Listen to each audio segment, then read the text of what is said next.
Wish TV is focused on family and the community and is committed to sharing the stories of those who are making a difference every day.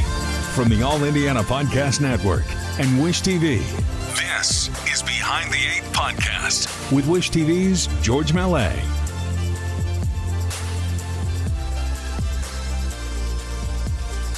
This is George Mallet with the Behind the Eight Podcast. Today, we're going to be talking with Courtney Wiggins about her interesting series, Finding Indiana. Courtney is also a news producer on The Daily Line, producing the midday news, and sometimes fills in on All Indiana. In a moment, Courtney Wiggins. What can 160 years of experience teach you about the future? A lot, especially when it comes to protecting what matters. At Pacific Life, we've helped people and businesses confidently embrace the future with life insurance, retirement income, and employee benefits. With strategies built on strength and trust, and a promise to be here for you today and tomorrow. Ask a financial professional how Pacific Life can help you today. Pacific Life Insurance Company, Omaha, Nebraska, and in New York. Pacific Life and Annuity, Phoenix, Arizona. Audible's romance collection has something to satisfy every side of you. When it comes to what kind of romance you're into, you don't have to choose just one. Fancy a dalliance with a duke, or maybe a steamy billionaire. You could find a book boyfriend in the city and another one tearing it up on the hockey field. And if nothing on this earth satisfies, you can always find love in another realm. Discover modern rom-coms from authors like Lily Chu and Allie Hazelwood, the latest romantasy series from Sarah J. Maas and Rebecca Yarros, plus Regency favorites like Bridgerton and Outlander. And of course, all the really steamy stuff. Your first great love story is free when you sign up for a free 30-day trial at audible.com/Wondery. That's audible.com/Wondery. And I'm joined now by Courtney Wiggins. Courtney, thanks for joining me today. Thanks for having me. Let's start at the top. I've been fascinated by your series of reports, All Indiana, the story of Major Taylor, the story of your great-great-uncle, Charlie Wiggins. Mm-hmm. Tell me how this project got started, first of all, and what you're hoping to accomplish. So I am a history fanatic. I love history, especially history about people who have made a difference. And, you know, for some time I had been thinking about a way of blending history and blending TV, you know. So I came up with this idea, took it to our news director, Al. He loved it, and we birthed Finding Indiana. My goal is to have people know who certain people are in our city and our state.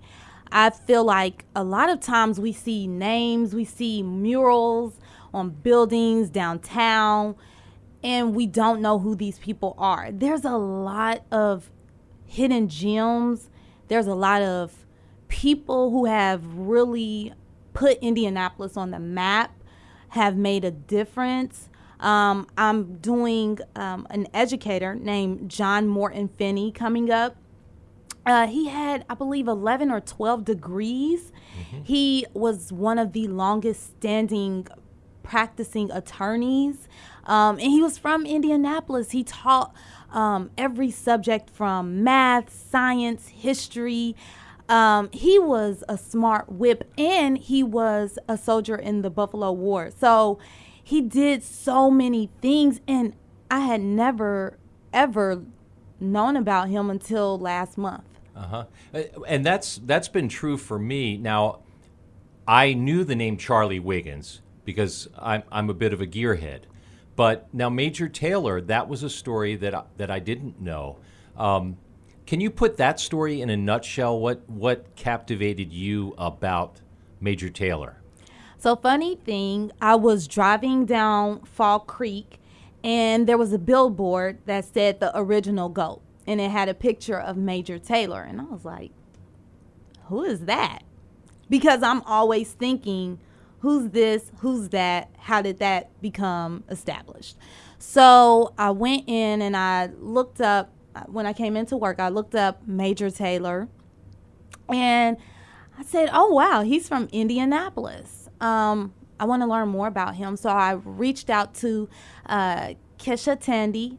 She works at the Indiana State Museum. I have to give a big shout out to her because she helps so much with just finding information. So anyways, I thought his story was so amazing. Like, this man who was born in the late 1800s, came from a very unique situation. His parents had migrated from Kentucky I'm sure, after the Civil War. And he really got his start because of his best friend who advocated for him to get a bike. Yeah. And this was during the time where purchasing bikes was just as much as purchasing an automobile. They got him a bike, and then unfortunately they moved away, and he continued to ride, and he taught himself how to trick ride. And then he got another unique opportunity by a store owner who saw him and got him a new bike, paid him, and wanted him to do tricks outside of his store to bring in more customers. And then after that, he began a race. And so I just thought his story was so interesting, and I thought it needed to be told. To see, that he had a velodrome named after him, and we not know his story, and then a mural downtown and not know who he is. I thought people ought to know. And I'm burying the lead, but probably we should tell our audience that Major Taylor, in the bicycle world, people that have a sense of history regard him as the greatest cycling sprinter of all time, including today. So, yes. Now, the story of Charlie Wiggins, a little closer to home for you. He is your great uncle. Yes. His story is amazing because he arguably should have been in the Indianapolis 500 with his skill set. Yes. I learned about my great Uncle Charlie when I was in 10th grade. My great Aunt Rochelle, she helped me to learn about him through a project. And I became in love ever since because I thought his story was amazing, yet sad because no one knew about it. It's like, how do you not know about Charlie Wiggins, the Negro Speed King, a champion in his own right, and still know about the 500, So I wanted to tell his story, not just because he's my great uncle, but because he really has a great story. Even if he wasn't my great uncle, I still would want his story to be told because it needs to be told. I think because of the time that he was born in, him racing in the 500 just really wasn't possible.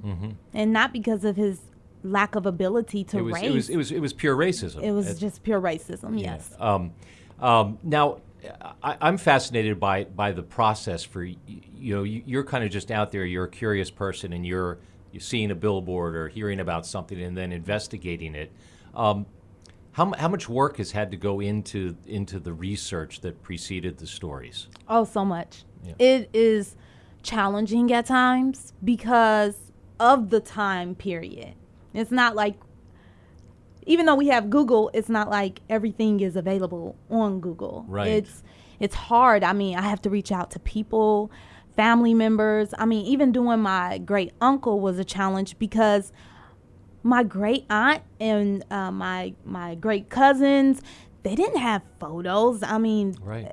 Crazy thing is, a book was written about Charlie, and I had to reach out to the author. And thankfully, he was more than willing to help because he loved his story just as much. So he had all of the pictures. And I thought it was just crazy because we don't have a lot of pictures. We've either loaned them out to museums. My aunt loves to tell the story about how one museum stole my great uncle's trophy. So that's challenging because you realize that you hit roadblocks where you don't have certain things. You don't have pictures, which we're in the business of TV. You have to have pictures to tell the story, a video.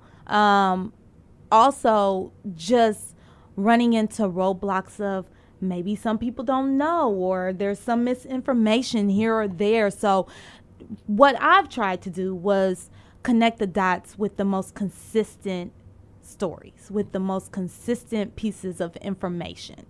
That's what I've tried to do. And thankfully, I've been very successful in connecting with people who know their stories really well, and everything is adding up as I go along. So. And there you go, folks. That's kind of a look behind the curtain of how Finding Indiana is put together by Courtney Wiggins. We probably should say in collaboration with Randall Newsome. Yes. Shout out to Randall, because he definitely helps out a lot. And, you know, Finding Indiana wouldn't be the same without him. So I'm very grateful for his help. She is Courtney Wiggins, one of the producers here at Wish TV8 and one of the best. Thanks for being with me, Courtney. Thank you for having me. And I should point out that all of Courtney's stories are available at wishtv.com. This is George Mallet thanking you for joining us for Behind the Eight. Subscribe to this podcast and all of the podcasts on the All Indiana Podcast Network.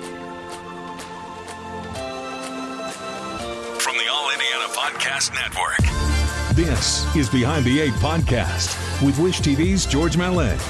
Be sure to like, follow, and subscribe to this podcast wherever you get your podcasts. And connect for even more on Facebook and at wishtv.com.